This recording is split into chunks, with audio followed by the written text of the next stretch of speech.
In this episode, from the profiteering pulpit of painful proof, we hear black women rant on what in the world is going on with us.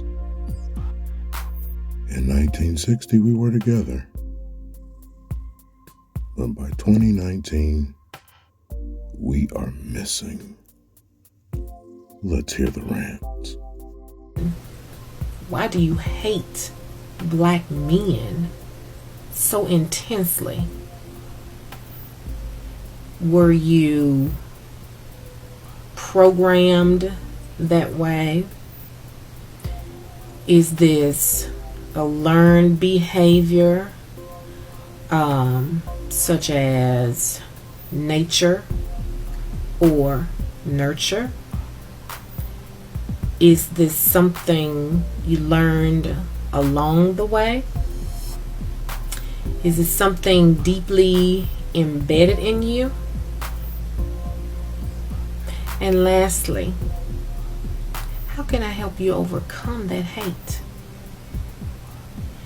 That intense hatred permeates the atmosphere to the point where it's so bad and it's so destructive until, if we, and I say we because I'm going to take ownership of this very serious issue, if we don't get a handle on it, I'm so afraid that the black man may very well become extinct. Now, I'm sure you're asking, how in the world can the black man become extinct? And how in the world can my hatred cause him to become extinct? Well, thank you for asking. That's a very good question. I'm so glad you asked that question. First of all, I'm going to really start from a conversation that took place a few days ago, which was on Saturday. I was having a conversation with a guy friend recently, and I told him, I know I'm not the type of person that people will want to date, and I accept that. And he was like, you just need to love yourself more. Like, don't believe that. Don't believe what other people say. And I didn't tell him this in the moment, but I wish I would have. It's so insulting when people tell you that as a black woman, because I'm aware of the fact that I'm a black woman in this racist ass, sexist ass society, and that directly correlates to my desirability in dating. That doesn't mean I don't love myself. It doesn't mean I don't think I'm desirable. I just know to a lot of people I am not. And I accept that. And no amount of loving myself is going to fix a deep societal and systemic issue of racism and misogyny. With me, what is the real reason why you're single? Well, first of all, I'm a black woman, and to a lot of men, I seem intimidating just by being a black woman. So if a man does approach me, it's honestly a miracle. Also, if I tried to use my energy to try and pursue men all the time, constantly, it would be emotionally, physically, and mentally depleting. Especially considering a lot of them don't want us. Pretend like they don't. If I do get in the dating stage with someone who's outside of my race, I have to think about, do they actually like me, or do they just want to sleep with me? Because fetishization is real. If you get further to the talking stage, you have to be like, do they want to talk about race at all? Do they just want to date me because they want a mixed baby? And the reality is, a lot of the men outside of our race don't actually want to take us home to their families. Not all, but a lot. The ones who seem woke or together publicly actually end up terrorizing women privately, so you have to worry about that too. As far as the men inside of my race go. Always remember, ladies, that having high standards protects you from having low quality experiences with these low quality ass men. Don't ever let a man convince you that you have to somehow lower your standards to meet them where they are at. It's not a thing. Women are reclaiming their time, and it's really just time to choose up to move up, baby. Because I'm actually really glad that we're having this conversation, because we need to have it. We need to talk about it. Going off of my last video where I pretty much just said, we shouldn't conflate the experience of growing up as a black girl as it relates to dating and desirability with the experience of other women of color, because it's not the same thing. Saying like, oh, just shoot your shot, like, it's just not the empowering advice that y'all think it is. Like, I don't think you guys understand. Like, I don't think you get it. Like, it's one thing to be nervous about like not being a guy's type, but it's another thing entirely to have to literally wonder whether or not a guy would even look in your direction because of the color of your skin. Like, and it's even worse the darker your complexion is. And this is me speaking from the perspective of like a straight woman. Like, that goes for all men, no matter what race, black, white, whatever. I always have to wonder, oh, does he even like black girls? Would he even date a black girl? Oh, but you're so pretty, you're so, I'm like, no, like, y'all don't get it. It doesn't matter. It doesn't matter how attractive you think I am. It doesn't matter how good my personality is. Like, men literally will reject us for being black.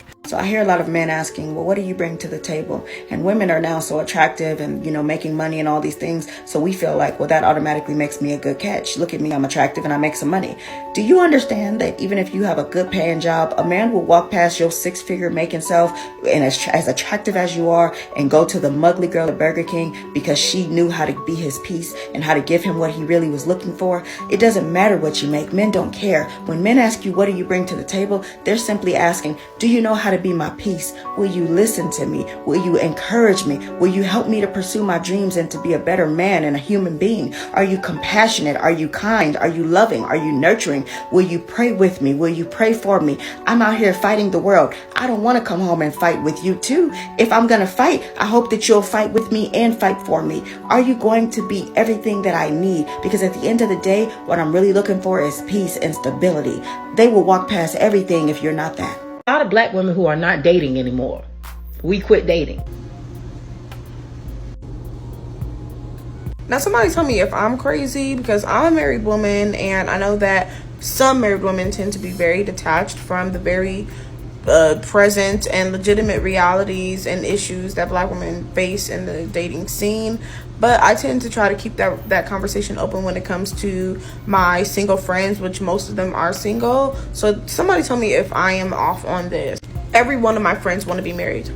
Every single one of my friends want to be married, and they want to be married to a black man. So is it that black women have quit or stopped dating because they're no longer interested in being in a relationship with a black man? Or have they found a way to suppress that desire so deep that they rather fill it up with other things and then say that that is fulfilling that desire? And let me just say that I see more single black women fighting for marriage than not. There's a lot of black women who are not dating anymore. Some of our men are at the house suffering in silence right now simply because we are not paying attention to their needs. And they're never going to tell you this because men aren't as vocal as we are. So they suffer in silence because they know that you're either going to not be able to handle it or you're going to react from a place of emotion, just like women do. So at the end of the day, ladies, it's up to us to pay attention to our men. The same way that we have needs and desires and wants, so do they. It should not be happy wife, happy life. It should be happy spouse, happy house, because there are two people in this house that deserve love and to be happy. It should not ever just be about one person. So ladies, the same way we want loyalty, we want them to compliment us, we want them to buy us gifts, we want to know that we're on their mind. Vice versa, flip it all around. What you are wanting to get, give it back to him the same way. Also, ladies, men don't like to always be the initiator of sex. Sometimes you should initiate it. He want to know that you find him sexy too. It goes both ways, ladies. Now, we can't unpack it all, but it is interesting to hear the thoughts of the ladies. Some come from a very psychological, philosophical perspective on what is wrong and why are women feeling the way that they're feeling. Some women are facing issues that they've had since they were a child. From school age, they weren't accepted by their color or people of other colors. But the thing is, we want to try to find some common ground. And the last lady, she spoke a little clear. Let's listen. It should be happy spouse, happy house. Some of our men are at the house suffering in silence right now simply because we are not paying attention to their needs. And they're never going to tell you this because men aren't as vocal as we are. It goes both ways, ladies. Vice versa, flip it all around. What you are wanting to get, give it back to him the same way. Yeah, if it's worth it, you should work it. Take that thing out, flip it, and reverse it. Well spoken, ladies. Subscribe for more videos like this. I am the voice